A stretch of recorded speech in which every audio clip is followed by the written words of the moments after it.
Forgive me, Laponius, defeating the US Supreme Court when it came to gay marriage. Forgive me, Laponius, for allowing America to invade Afghanistan in 2001, Iraq in 2003. Please forgive me for electing George W. Bush twice. I wasn't able to stop that. Please forgive me.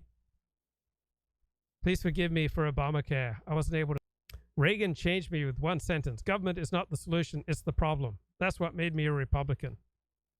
In the 20th century, 100 million civilians were murdered. Who murdered them? In every case but Rwanda, big. Right, so sometimes government is the solution, sometimes government's the problem, sometimes it's. And if there wasn't government around, we'd live in a state of nature which would likely be nasty, brutish, and short. So for plenty of problems such as crime, pollution, and roads, most countries have found that government is the best solution to some things. How else would you enforce standards? Like, what countries that do not have government-provided police, parks, and passports should America?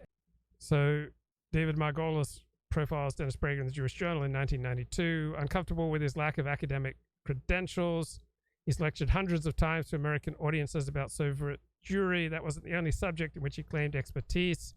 He leapt onto the Jewish lecture circuit with talks on why Jewish youth was alienated from Jewish life.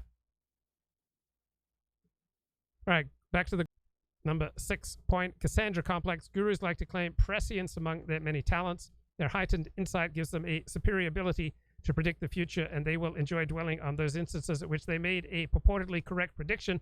They will not mention or acknowledge the times when they got it wrong. So I remember when Dennis Prager proclaimed that Bob Dole will never win the Republican nomination for presidency because he said something skeptical about Israel circa 1990. That was obvious. All right, narrative of grievance plays a big role in being a guru. A heightened sense of how the world is not right, ought to be fixed, and that they are the persons to do it is a common feature of gurus. So published a column. Could it happen here? It is happening here. We're becoming Nazi Germany. Unfortunately, the broader public has failed to recognize the guru's genius, has failed to heed their advice, and thus the world lurches from calamity to calamity because you guys aren't listening to Dennis. So gurus position themselves as a Cassandra. They see the future. They warn of calamities that will be avoided if only they are heeded. And then if you're a follower, you get a positive role because you get to support, defend, and promote the guru. And by so doing, you can make the world a better place. So I would give Dennis Prager a 5 out of 5 on this scale. Back to decoding the gurus. The degree to which it's frustrating or productive, like you do engage, with the heterodox sphere, and I think that's good. There are discussions on there that are not kind of hyperbolic and partisan. I think people have genuine questions as well. But how do you deal with that fact that, there's so much heat and fury around the topic and so much strong opinion, but coupled with a lack of research? That's a bit that I would find personally hard to deal with. And I have had my run-ins with Sam Harris on a similar thing where he talked about the Christchurch shooter manifesto in some depth on several podcasts. He never read the manifesto. This is a particular bugbear of mine because I published research about manifesto analysis. But yeah, so that lack of research, it just really grates on my soul. And I'm sorry to project it onto you, but I'm just curious because you deal with it much more directly. I think the only, I really like, first of all, I like arguing, but I also really like engaging with people that I have disagreements with. I've always felt like, I had fun on the same. Yeah, Putin and Zelensky definitely need to sit down with Dennis Prager so they can sort out their disagreement. Right, so Prager's Cassandra complex. Joe Biden and the Democrats, Prager says, why do these people want to destroy the economy? So in school at the Yeshiva of Flatbush, right, and before that, Prager's class liked Dennis, right? They always elected him class president. They were amused by his big mouth, but it never occurred to them that he was a good source for truth or for morality. So in the more than 50 years since Dennis Prager graduated high school, none of his classmates, to the best of my knowledge, have changed their opinion about Dennis Prager just being, greatest of all freedoms, guys, that of speech is disappearing in America, says our Justice Department is becoming what the Soviet Ministry of Justice, Soviet security agencies, and Soviet judges were. It's just becoming tools of the ruling. So we got a nationally syndicated radio host telling his listeners they live in a country that's increasingly like Nazi Germany.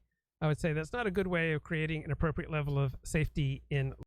At around 1997, I realized that listening to Dennis Prager every day, it consistently filled me with rage, even though I largely agreed with Dennis Prager, and even though he's ostensibly, all about promoting happiness and goodness. Instead, it seems like the man is frequently just pouring poison into the American soul. Enraging people is a great way of getting listeners, but it makes them less happy and less effective in life.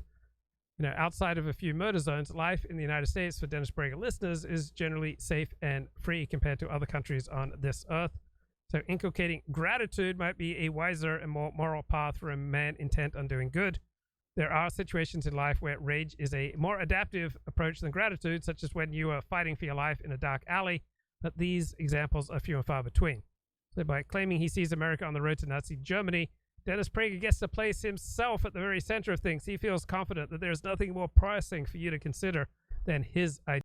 Dennis says the USA Today is a rag sheet on the level of Pravda, right? It's not just a flawed publication. It doesn't just have some mistaken op-eds. It's Pravda.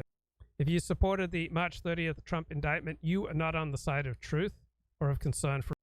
So Prager must have learned early in his life how to use this tremendous power of drama to command attention. I wonder who he copied. Where did he get this from? We are becoming like the Soviet. We sold our soul in the early 20th century when they said the government should educate our children, guys. Public schools, right? That's selling out. LGBTQ pride is totalitarian, right? Gay pride parades, clearly another Auschwitz in the Prager. America's become the greatest exporter of destructive ideas. Young Americans voted to ruin their lives, right? Just reading titles from his recent columns. Why my friends and I had more wisdom when we were 12 than college students and faculty have. Is Canada becoming North America's Cuba? Art Bell, you live in Canada. Is Canada becoming North America? COVID-19 and the failure of America's major. A brief guide to leftists. The left is evil and liberals keep voting for them. Right. Point number 7. Revolutionary. Right. If galaxy brainedness refers to a breadth of knowledge, ability to forge connections between then their professed development of revolutionary theories displays the depth of their knowledge. Connected with their narcissism and worthiness of being a guru, they are greatly attracted to claiming that they have developed game-changing and paradigm-shifting intellectual.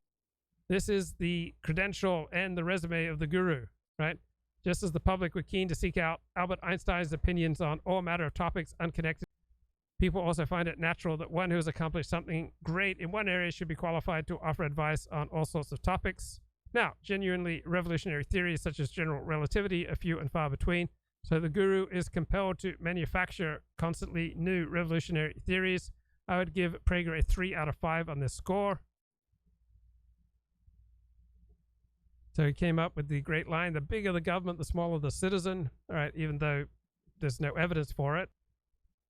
And Dennis says, I am not looking for great lines to make a better living and get a bigger audience. I'm looking for important points to touch people like Deepak Chopra, Dave Rubin, and Reverend Sun Young Moon, and Gwyneth Paltrow, and Oprah.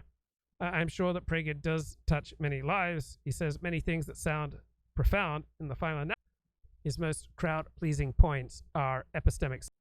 Right, so what the hell do I mean by epistemic sabotage? Right, that's the production of ersatz wisdom. It's a corrupt epistemics that creates the appearance of useful knowledge but has none of the substance.